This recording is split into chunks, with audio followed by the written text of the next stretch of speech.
एक पिता जो पूरे 1 साल बाद काम से लौटकर घर आया था। घर आते ही वह एक रहस्यमयी लोहे का डिब्बा निकालता है। वह अपने बेटे से कहता है कि वह अपना हाथ उसके अंदर डाले। बेटा पिता की मंशा नहीं समझ पाता, लेकिन फिर भी बिना सवाल किए अपना हाथ डिब्बे में डाल देता है। अगले ही पल एक मैकेनिकल कड़ा उसके हाथ को कसकर जकड़ लेता है। तभी पिता गंभीर चेहरे के साथ बताता है कि यह कड़ा हमेशा के लिए उसके हाथ में रहेगा और भविष्य के किसी दिन ये बहुत बड़ा काम आएगा। ये कहकर पिता मुड़ता है और चला जाता है और फिर कभी वापस नहीं आता। पलक झपकते ही समय पहुंच जाता है साल 2067 में। जिस बच्चे को पिता ने वह कड़ा पहनाया था वह अब बड़ा होकर क्यांगे बन चुका है और उसकी शादी भी हो चुकी है। लेकिन इस समय धरती की हालत बेहद खराब हो चुकी थी। भीषण औद्योगिक प्रदूषण के कारण धरती पर एक भयानक हीट वेव आए, जिससे सभी पेड़ पौधे और जानवर नष्ट हो गए। यहाँ तक कि समुद्र भी पूरी तरह खत्म हो गए। इस महाविनाश के कारण दुनिया की आबादी घटकर 1 करोड़ से भी कम रह गई। जो लोग बचे उन्हें जिंदा रहने के लिए कृत्रिम ऑक्सीजन पर निर्भर रहना पड़ा।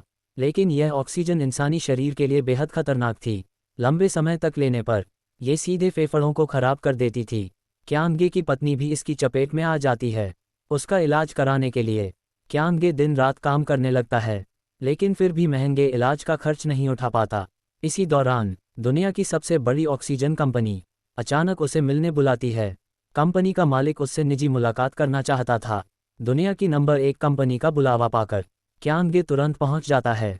मालिक उसे बताता है कि हर दिन हजारों लोग फेफड़ों की बीमारी से मर रहे हैं और अगर यही चलता रहा तो इंसानी सभ्यता खत्म हो जाएगी। लेकिन शायद क्यांगे इसे बदल सकता है।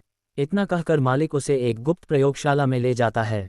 वहां पता चलता है कि उन्होंने एक टाइम मशीन बना ली है, लेकिन प्रयोग से पहले ही उन्हें 400 साल बाद से एक संदेश मिला है, जिसमें खास तौर पर क्यांगे का नाम लिया गया है। हालांकि संदेश में यह नहीं बताया गया कि उसे वहां जाकर करना क्या है।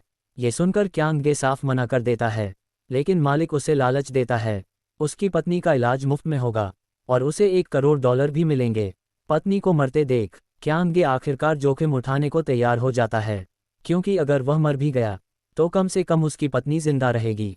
वैज्ञानिक उसे एक स्पेस सूट पहनाते हैं और एक बेहद एडवांस स्मार्टफोन देते हैं, जो हजारों किलोमीटर तक स्कैन कर सकता है और 400 साल पीछे संदेश भेज सकता है। सब तैयार होने के बाद क्यांगे टाइम मशीन में बैठ जाता है, लेकिन सफ़र उसकी सोच से कहीं ज़्यादा खतरनाक होता है। टाइम डिस्टर्बेंस के कारण वह बेहोश होकर 400 साल आगे पहुंच जाता है। होश आने पर देखता है कि स्पेस सूट जल रहा है। वह जल्दी से सूट उतार देता है, लेकिन तभी उसका ऑक्सीजन सिलेंडर फट जाता है और वह फिर बेहोश हो जाता है। 2.5 घंटे बाद जब उसे होश आता है तो वह देखता है कि भविष्य की धरती फिर से हरी भरी हो चुकी है। मतलब धरती दोबारा ऑक्सीजन बना रही है। लेकिन अजीब बात यह थी कि हजारों किलोमीटर तक एक भी इंसान मौजूद नहीं था। जब वह दिए गए कोऑर्डिनेट्स पर पहुंचता है तो वहां सिर्फ खंडहर होते हैं। जमीन पर एक कंकाल पड़ा होता है, जिसके सिर में गोली का निशान होता है। लेकिन सबसे डरावनी बात यह थी कि उस कंकाल के पास वही पहचान पत्र था जिस पर क्यांगे का नाम लिखा था, और उसके हाथ में वही मैकेनिकल कड़ा था। बस एक का रंग लाल था और दूसरे का हरा। उसका फ़ोन भी बिल्कुल उसी जैसा था। फ़ोन की आखिरी रिकॉर्डिंग चलती है। शायद यही बेहतर है, अब कोई दर्द में नहीं है। तब क्यांगे समझ जाता है वह कंकाल उसी का है। आगे चलकर उसका दोस्त दाशान भविष्य से उसे जहर से मरने से बचाता है।